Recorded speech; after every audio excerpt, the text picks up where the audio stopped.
I do. I do. Okay, so try to signal to me.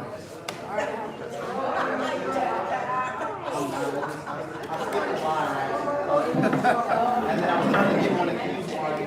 It's over that.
I'll be seeing you Saturday.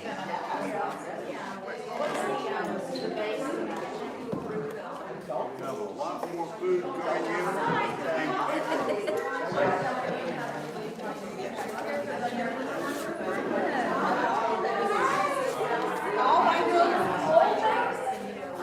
I'm in Poe all day.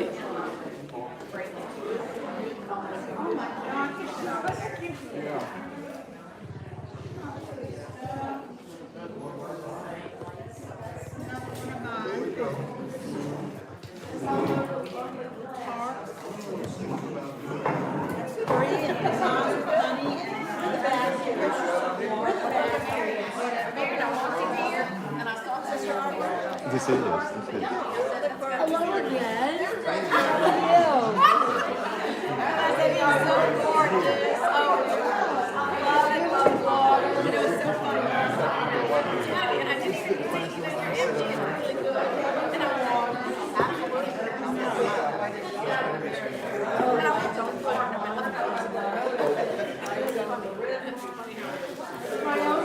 Sounds like you had a rough night at the office. Yeah, it was exactly office. I knew this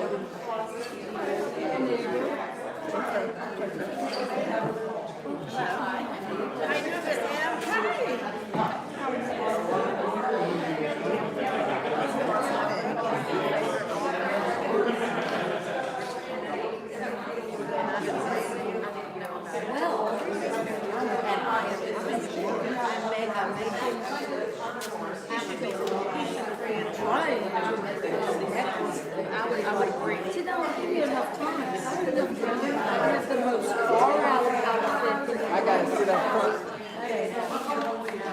I'm working on it. Triple brand.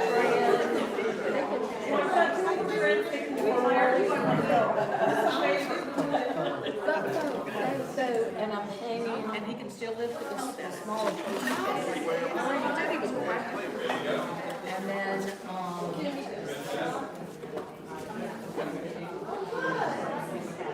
our big, just peace. Are you an oyster? No way. They know. Oh, really? I couldn't. They said it's supposed to be a surprise, and then they delayed it by another 2 weeks because of the weather, and I couldn't tell anybody, and I was dying.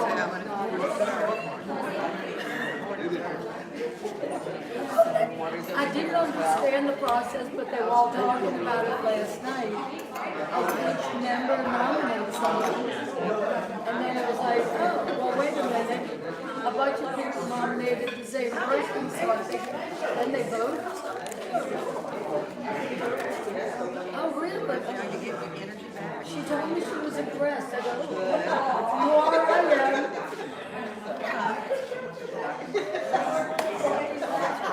They are sweet wild. I think it might be trouble for you. You gotta go through it. It's like, can I survive the whole year? I did not know. So, yeah, so Anna wanted to figure out a way to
I'd like to swear it in. It's even better.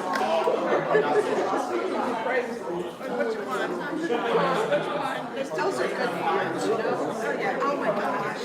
I haven't seen this It's called Watergate salad. How did you know that?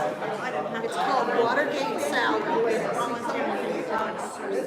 That was going to be so much fun. I've been watching that story, and then I asked myself that, said,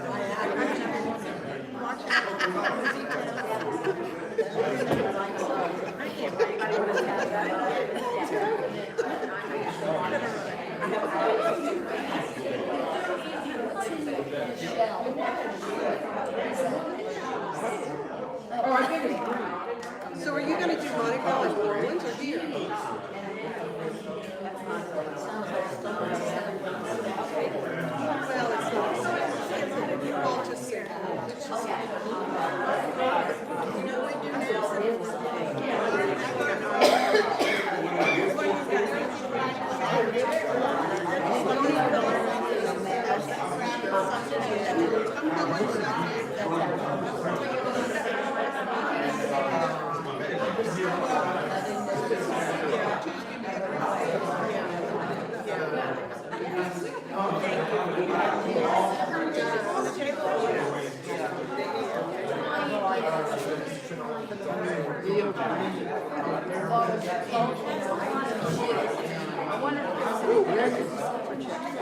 Oh my God, yes. Yes. And then you'll see the baby dolls there too. You've never seen the baby dolls? My brother-in-law is an idiot. And I talked to him if he brings something over here to picture, it costs, but they don't. Yeah, I was going to say, I'll be freaking out. I'm all right. When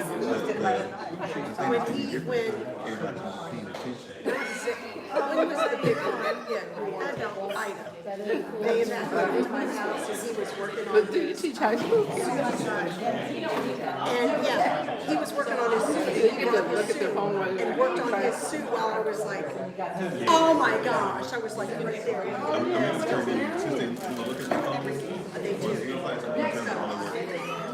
Well, you know, they've got the museum, there's a museum there, but. They don't have to earn it, but they have to turn in all of their work. No, there's enough. So like after they finish with it, you just have to take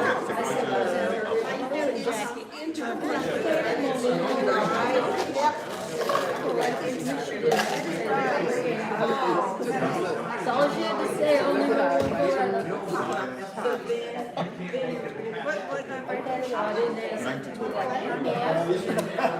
You know what? This is great. Thank you. I've got an napkin. It's all good.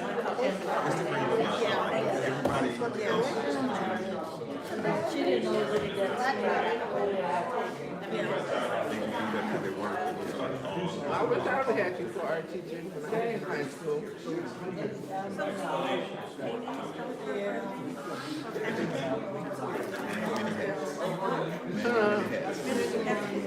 Look, that's his work too. That's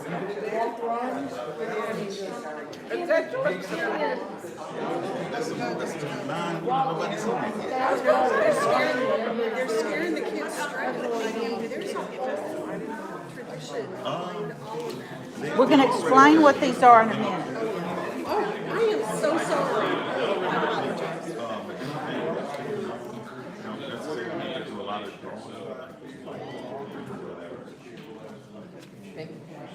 It's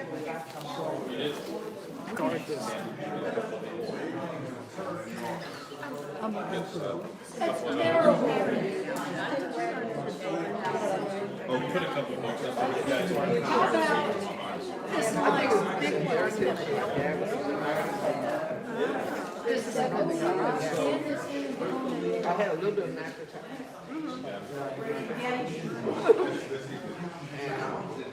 I was drafted.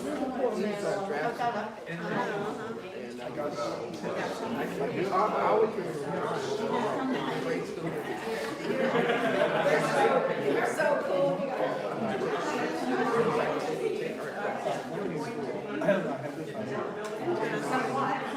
But I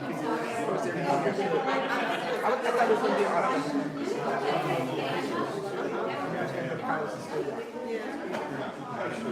I did in the way.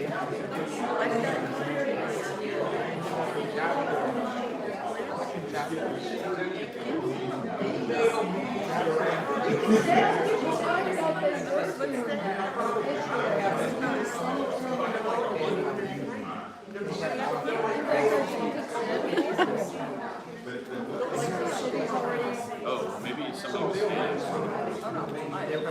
How are you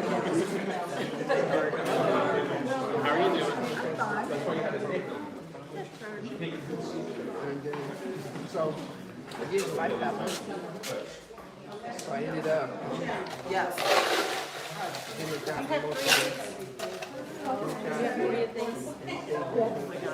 kind of down with I was jumping off crappy stuff. I did keyboard. Yeah, I mean, it's 3 new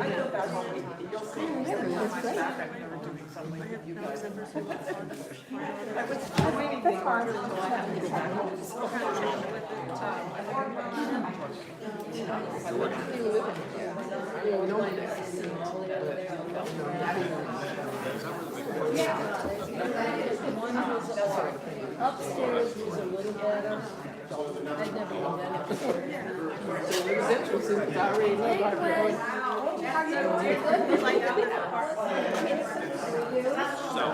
Okay. This is your Columbus. I said, so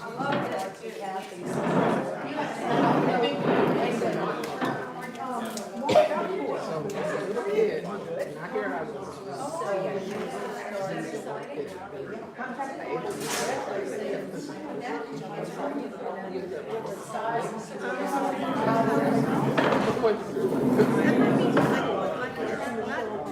my two sons, like, they're like, you know, not like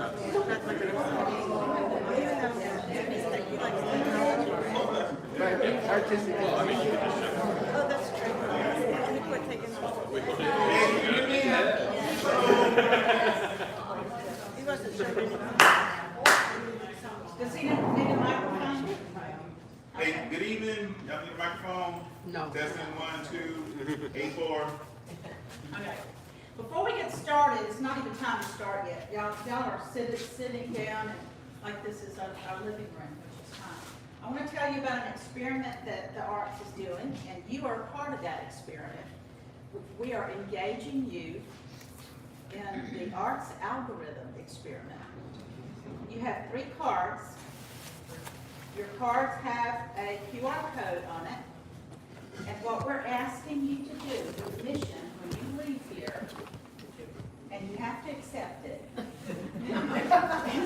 is you go out into the world of people who are not subscribers to the Arts newsletter, and you talk to them and ask them to please point your phone right here, show them how to do it.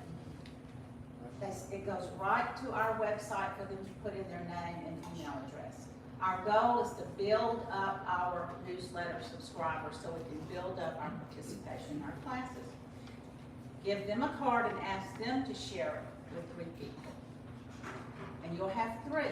So how many will that make new subscribers? If you have 3 cards and you ask 3 people, how many will that make? it's Artists are bad at math.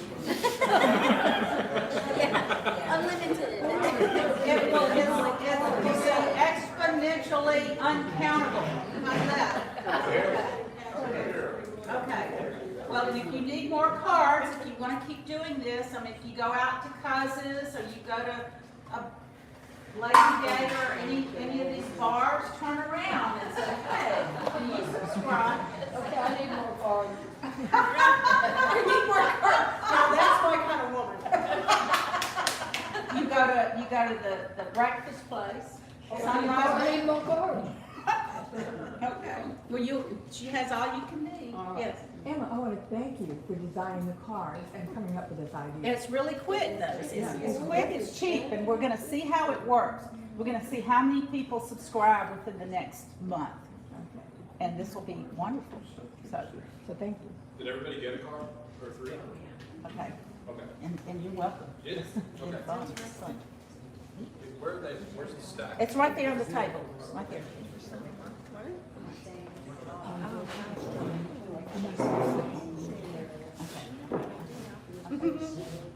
And John, Matt is not, you don't know if he's coming, right? Matt, our president, our esteemed president who usually introduces our guest speakers. I can do it, or you can do it, whatever. Okay, well, anyway, who does not know Leo Green? Only one person don't know. Y'all about to get life story, I'm starting to wait. Okay. I got 22 slides, I think. All right. Hello, I'm Leo Green. I was telling somebody a little bit earlier that this is going to be so much different from me teaching at high school. Because right now, everybody's paying attention. I'm not going to tell everybody to get off the phone and all that kind of good stuff, but I appreciate everybody coming out to hear me say something about my artwork, okay? So, if you look up here at the projector right now, it has my name on it, and it says, a man with many hats. And I think everybody wears a lot of different hats, you know? Like, I'm a teacher at high school, but I also coach, I drive a school bus, and so on, and so on, and so on, and so on. So, it's a lot of different hats, and my artwork, being that I'm an art teacher, I had to learn a lot of different styles of art. So, I have paintings, I have drawings, I have sculptures, I work with ceramics, I do printmaking. It's just a lot of different things. And what I'm really trying to do is trying to actually put all of those different art mediums together, and it's like a mixed media thing that just kind of works really well together and kind of be seamless, and you can be like, that's a little Leo Green piece, okay? So let's start. My earliest works. Piece of bread and toilet paper. My goodness, I wonder where we're gonna go with this. Okay. Some of the earliest things, or like my earliest piece of artwork, kind of deals with a piece of bread, like actually not the bread, but the bread tie and the toilet paper, right? I remember when I was a real little kid, I took my mom's lipstick, hi mom, you know, you probably remember this, and I drew on the dresser with the lipstick. I know, oh my goodness. And I got a little whooping for that, and I got put in the corner. And while I was in the corner, I had some toilet tissue to dry my little eyes. And you know, go with the lights back on. I'm sorry, I don't know. All right, half of the lights. No. More. One more. Okay. All or nothing. So I got the toilet tissue, and I turned that little toilet tissue into a little transformer. So I was making sculptures from a real young age. Like, I remember going to the grocery store, being in the Winn-Dixie, or not Winn-Dixie, the Swegmans, put it that way. Oh. I know, right? I remember Swegmans. And they used to, for like the fruits and all that kind of stuff, you had the little braid ties, and I make little men while my mom was in the store and we were grocery shopping, right? Keep myself occupied. And I just keep going back to way back when I was making things. Always making things. And I had a lot of influence around me. My parents, they made art, not in a conventional way. Like you would think, like before there was like the cake boss, there was my mom and my Aunt Carmen, and they made all of they used to cater, and my aunt used to make wedding cakes, so I used to eat all of the icing and the ends of the cake. And I remember going to my mom's job at Tulane, and she used to draw on these really, well, it was a bunch of cakes put together to make one large cake. So it's been there, it's been around. I'm from New Orleans, so I had a lot of that culture around me, so it was always good. So doing and seeing different things and seeing art, it wasn't a shock to me a lot of times. One of my first elementary schools that I went to was George Cox. That's on the West Bank in Belle Chase. My mother used to teach there. Your mother used to teach Yes. there? Well, maybe she taught me a long, long time ago. That says 88 or 82 or something like that. It was made, I remember that, walking through the halls to go there. So while I was at George Cox, I remember I used to make all of these cartoons that were like my video games, because I didn't have a video game. It took a long time before I could save up enough money to buy my own video game. So I used to draw the people warring on the game all the time. So I did like, well, this is the oddest story right here, because I'm an art teacher. And when I was in second grade, this is before I knew I wanted to be an art teacher, I got kicked out of art. We were doing a finger paint project, and I told a little girl, hey, look at my hands, and I touched on it, and they kicked me out of art. So I don't know how to make anything with macaroni noodles.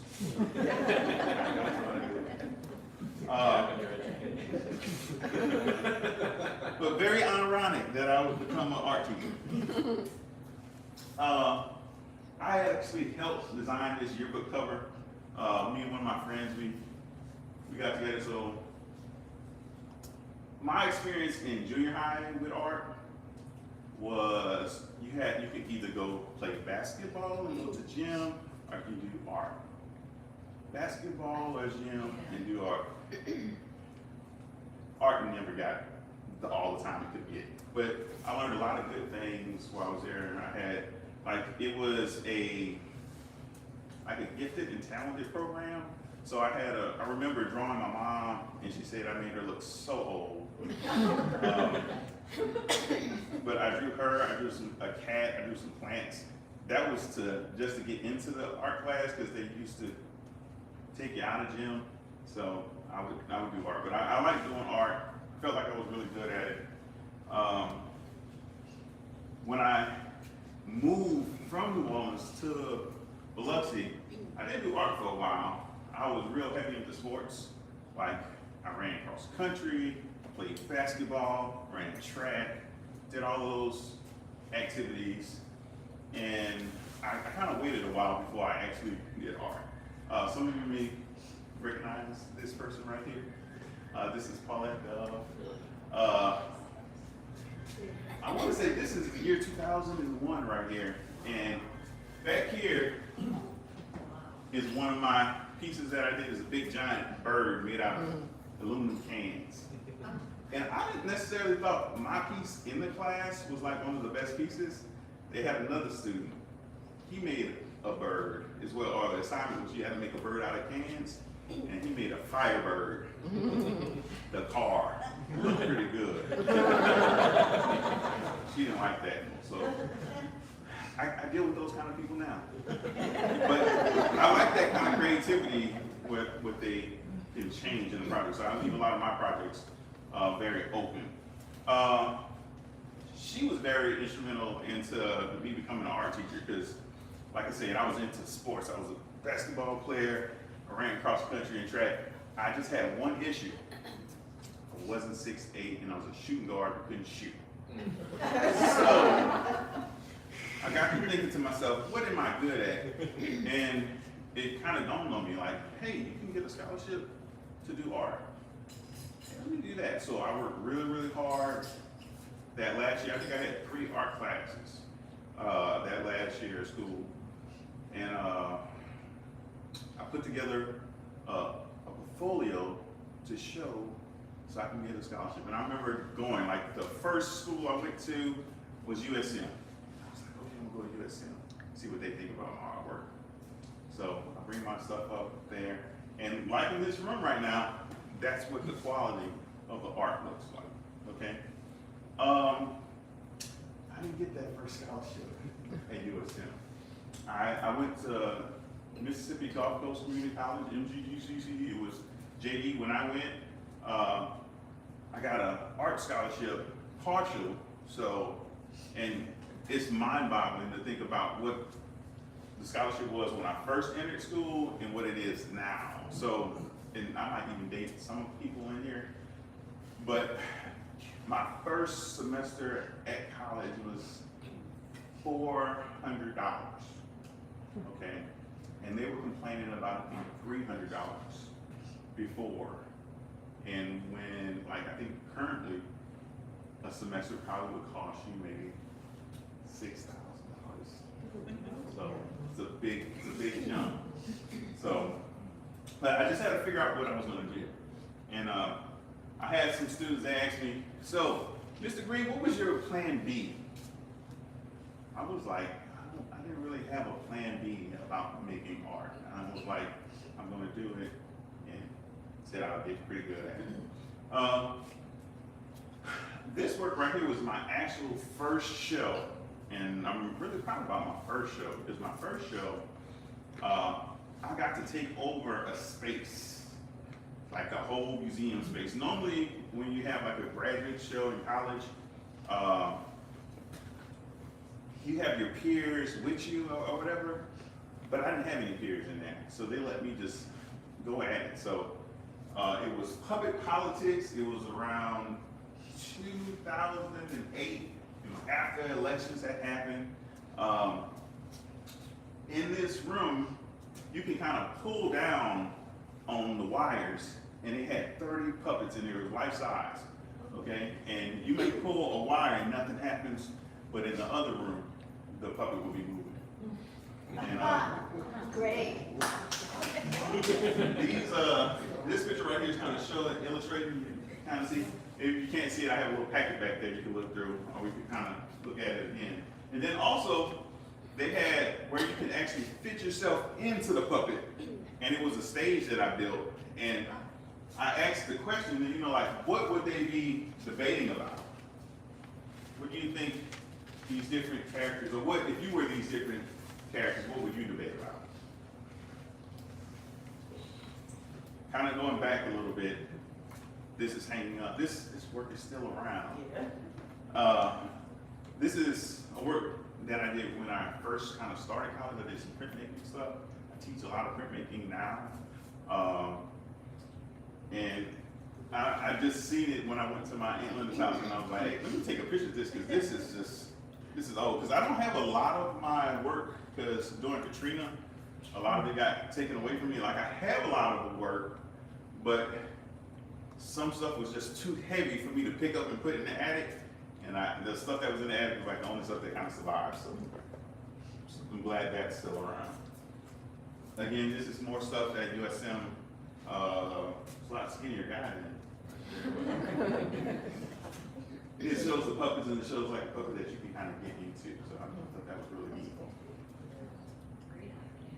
All right, so that's my first teacher picture right there. First teacher picture right there. And when I first started teaching, actually, I worked at FNP. That was the Family Network Partnership. It was dealing with like at-risk kids and inmates. So after I had classes with the kids, I would work with the inmates and teach them how to do pottery stuff. So going to high school was a breeze. That was my first high school class right there. Kind of snuck a picture in. That was at Smith County, Mize, Raleigh, and Taylorsville. I didn't know where that was. That was a real culture shock. You know what Mize, Raleigh, and Taylorsville is. I was just like, if it was it on 49 or I-10, it did not exist. So when I got there, it was just like farm and logging country. I was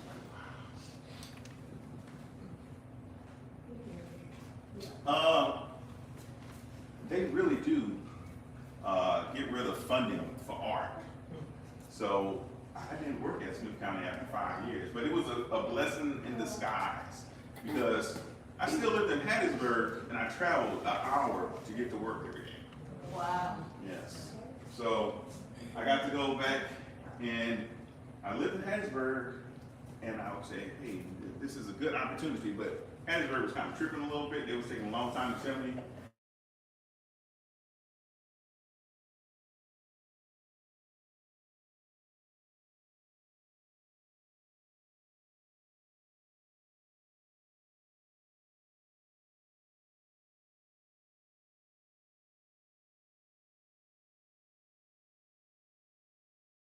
Actually has a really wonderful ceramics class. Like it has a lot of wheels, it has a lot of space, it has skills.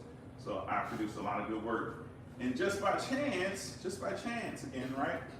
I had a show that my kids were invited to. And I seen Miss Dove at the show, or she was one of the jurors, and she told me that they had an opening at my old high school.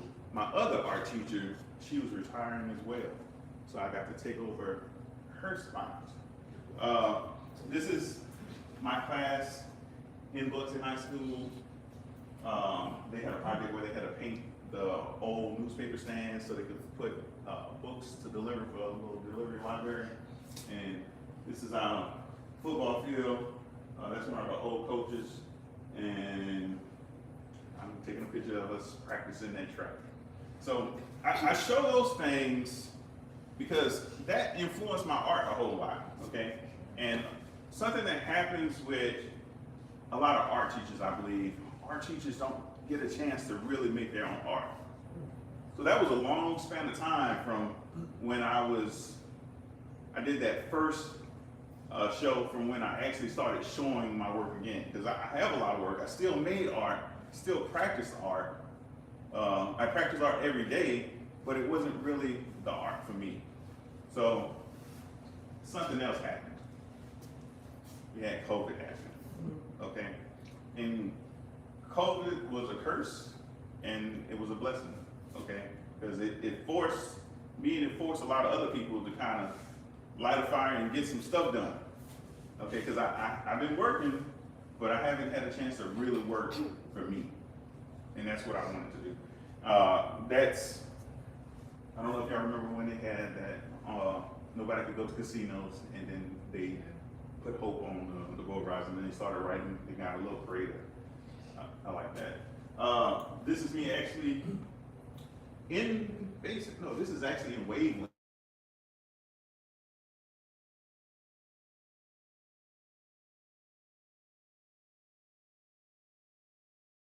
I was gonna be just an artist instead of just a teacher, okay?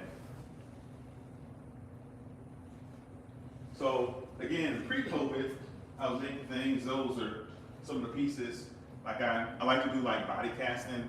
So when I first did the public politics, I would sculpt and do the faces, and that quality was just in compared to like the real thing. You can't beat the real thing.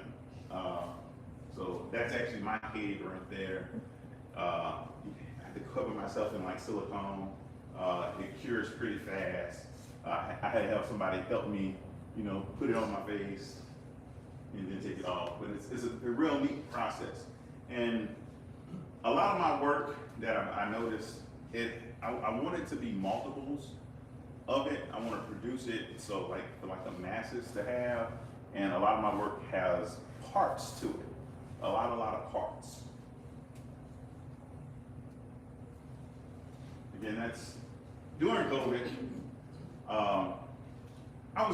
Before COVID, I actually was videotaping myself a whole lot, like making art.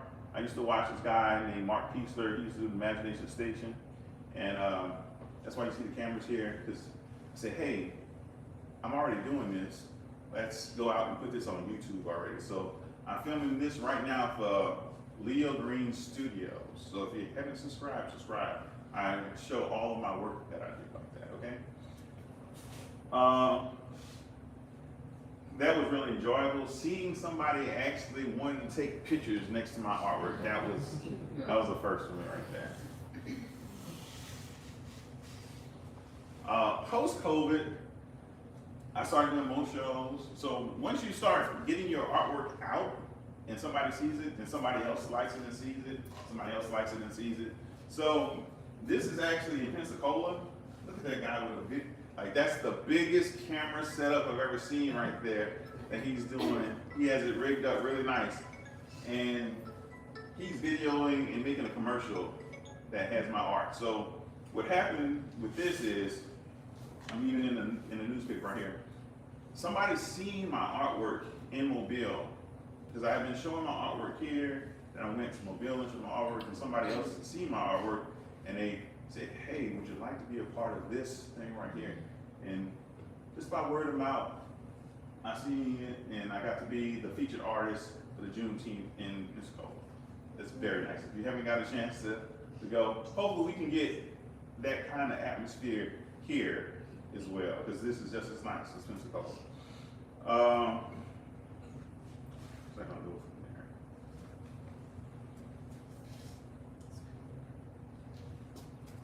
So I have been doing a lot of painting, and I've been doing a lot of videotaping of the paintings. And again, I've been a ceramic artist for a while, and since I was a ceramic artist for a while, but I just haven't been practicing the ceramics because I don't have a kiln to fire. So I videotaped, again, Miss Paulette, for one of her shows, or she actually had a class that I videotaped.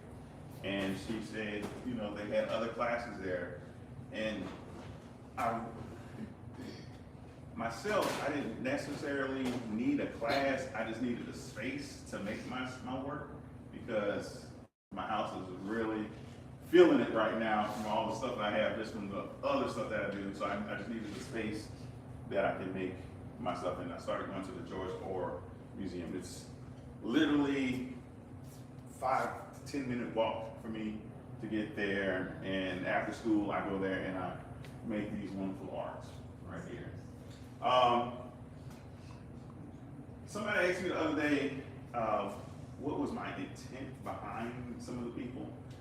I really didn't notice a story behind it until I started putting it together. They reminded me of different people who kind of took care of me when I was little. Like this one right here is the Mississippi Braces right here. And that kind of reminded me of like my babysitters, in a sense.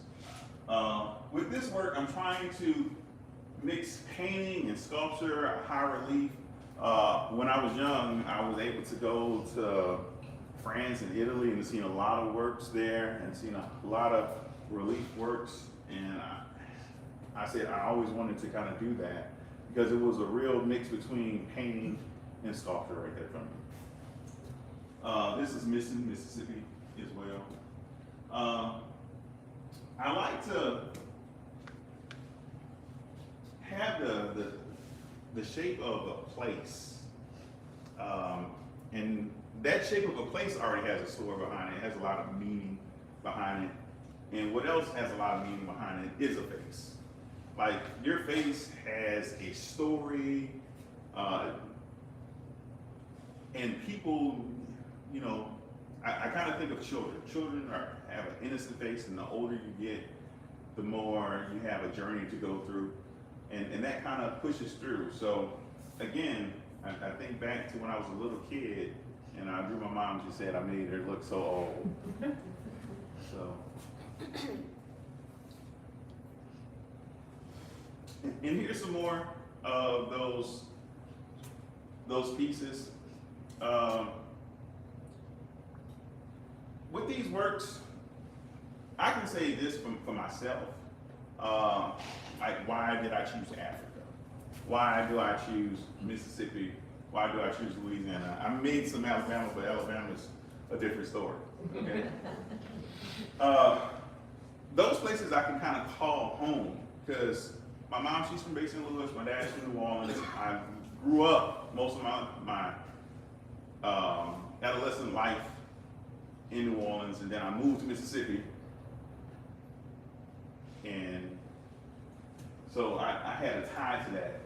But I think back to my family or whatever, and it's only so far that I can kind of think back with my family, so far that I can trace back to my family. So I have Africa as the home that I don't know on there. And I was talking to a lady this past Sunday, and she said she's going to Africa tomorrow. So I've traveled. I haven't been to Africa. I don't necessarily even know which place I would want to go in Africa, to tell you the truth, because I'm good with my amenities that I have here. I don't like outside. There's a lot of outside. There's a lot of outside, yes. So we have it good. These works right here are some of my current works.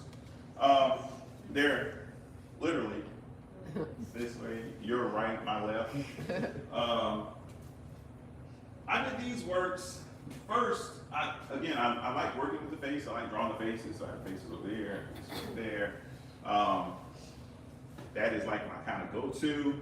Like other forms of art are nice. I'm still trying to get used to this abstract stuff like that you just can't tell. Like I had a student literally yesterday, she started painting and everything, and I was like, what in the world are you doing? And it was not anything close to my assignment, but if I kind of step back and I just look back, that's a masterpiece in its own right there. Should have took a picture and put it up there. Y'all would have been amazed and appalled at the same time. It was just like that. But anyway, a series that I'm really trying to continue some more. I'm gonna do more of these busts. I have more of these busts that I've been working on. I used to have a lot of long hair. But I cut it. But I used to braid my hair as many different ways I could and wear my hair as differently as I could. Because to me, that was an expression. I'm really a quiet person that's just real loud inside. I'm still quiet. And that's how I would show that. My future works. I actually want my stuff to be traveling all around the world. I had somebody call me up from New York, and they were like, "Are you Leo Green?" I was like, "Yes, I'm Leo Green." Somebody left one of your prints on front of my door. And I thought that was really crazy that my work got all the way to New York in front of somebody's door. They didn't even know why it was there, but it was there. So I'm already having a little footprint. Hopefully I have a footprint all over the place. If you'd like to get in contact with me, again, my email address is leo.green.studio@gmail.com, okay? I'm really trying to push this YouTube channel thing. Like, I seen some people passing around cards. I have some cards you can pass around. Okay, you can scan that. And then I know it takes a while to actually get yourself logged on if you don't have a YouTube already set up, but make an account, subscribe, and I'm just gonna show more of my work that way. Thank you, y'all been great. I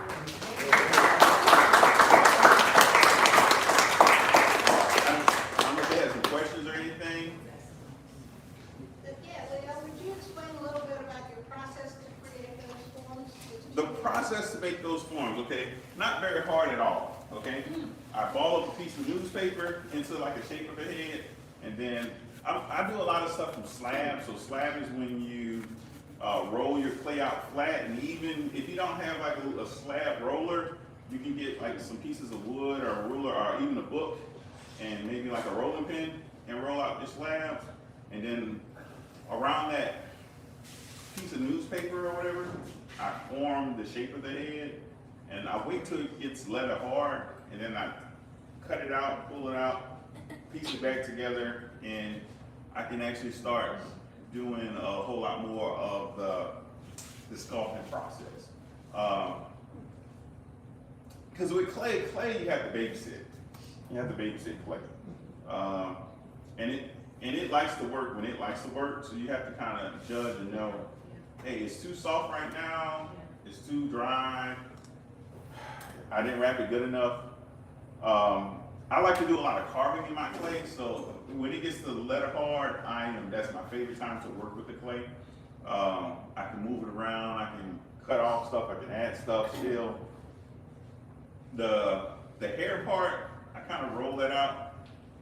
I kind of experimented with a little, I guess, yarn and stuff to kind of add like yarn fibers to kind of help the hair actually stay together, because when you start rolling the clay up, it starts drying out real fast. So it was moist enough, and the little fibers that I had in it helped me braid it so it wouldn't just break apart. And then I painstakingly etched in all of those lines for the hair. So that was fun stuff too, though. I like that. And I raccooned those, so I had some help raccooning those, and they came out excellent. Because a lot of stuff, like in sculpture and with ceramics, you're at the mercy of the glaze.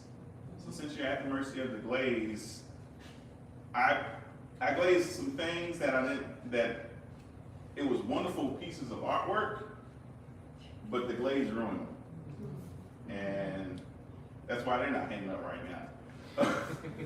But I kept walking in the studio in the George Art Museum, and I kept seeing this raccoon thing. I was like, I want that. I want that. Because to me, that actually helped us. It kind of aged it, where it's this ancient stone works that you would see, but it's not ancient. So. But there's an earthiness to it. It definitely does.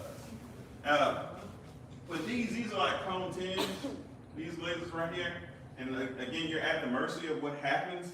It just happens that was a good glaze, that was a good glaze right here, because I had some other glazes that were hit and miss.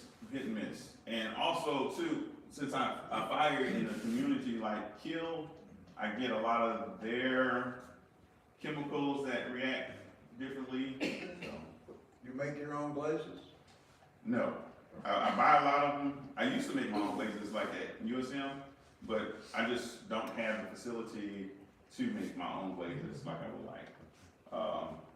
That would give me a lot more control. Right now, I'll buy a glaze, a commercial glaze, like I have Cone 6s that I have more control over.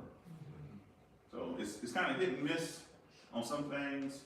I like this that's turning out better than the stuff that's colored a little bit. If you've seen some of my other work, I have another work with the elephant, beautiful elephant, and those glazes that I did in Cone 6, I actually painted those things painstakingly, and they just don't have the same eye-catching thing as this does. So. Do you use any underglaze? Do I use any underglaze? I haven't, because the underglazes will kind of work, I think, with stuff like this if I'm trying to make skin tone and then come over with the clear. But our skin is not necessarily shiny like that, so it was still a miss. It still wouldn't have worked. I've been thinking about kind of just painting it, but it kind of takes away with that. I don't even think I would use the actual ceramic stuff. I think if I was going to paint on it, I was going to use maybe like some of the plastics like this to paint on it. So this stuff right here, I can come back and make molds of these things, like ceramic molds, and make the little plastic stuff, and that'll be easier for me to paint on. Are you using white clay? That I do have white clay. Those were like more brown type, more like porcelain. Well, I have some porcelain white clay, but I didn't fire this one yet. I have some others that I fired, and I've been mixing the two types of clay together. So for the hair, for instance, it was the white clay, and then it was like a grayish clay, and it turned out okay. I haven't put any kind of glazes on that yet because it looks good like it is, but I want to finish it. So I'm still juggling how I want to finish that. Are you using models for these faces, or? A little bit, your yes. imagination? A little bit. Those had a model form. These kind of out of my head a little bit. So I started off with like a mold of a face already, like it was a mask, and then I kind of built up and I changed it around. And kind of looked at my face a little bit, looked at some other pictures that I just had out.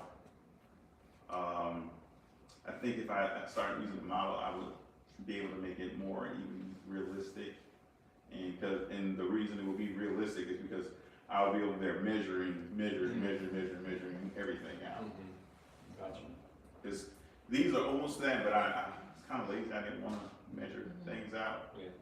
So I kind of felt out a whole lot. So.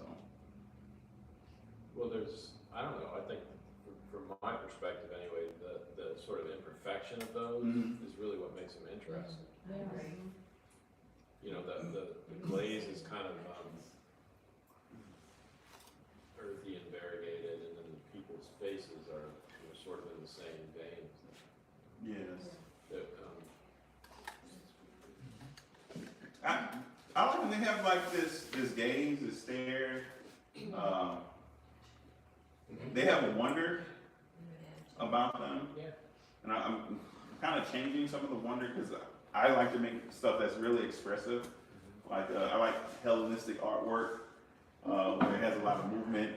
They're kind of still, but they're still in you moving and it's catching you moving instead. So speaking of movement, did you go to that show at Studio Waveland with the Barthay?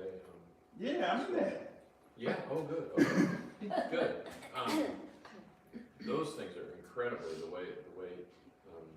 Are you talking about like the three that Barthay did? They're oh like yes, dancers. yes, his dancers are. I just did a little sculpture. I haven't finished him yet, and it has some movement. The only issue is he's Sub-Zero from Mortal Kombat, so. See, but yes, he does. He has real. A little bit, but it was a little fun thing.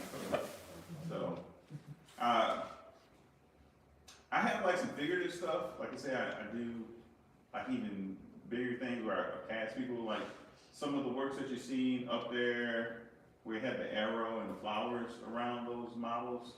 I'm looking to make some stuff bigger.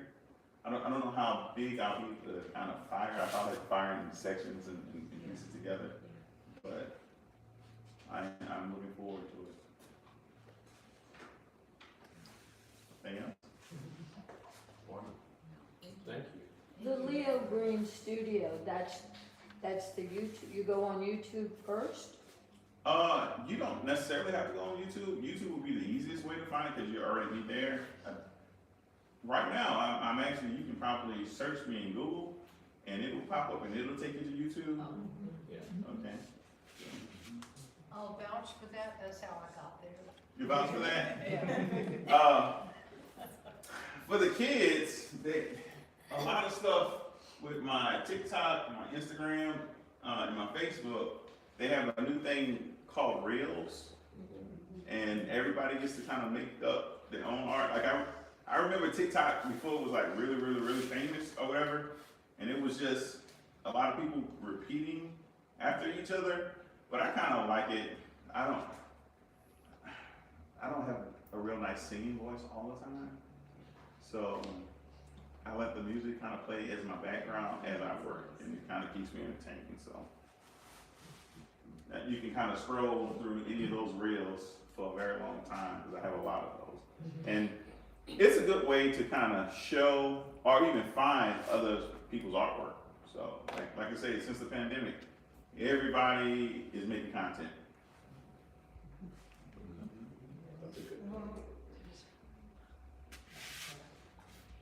Any other questions for Leo? Thank you, y'all.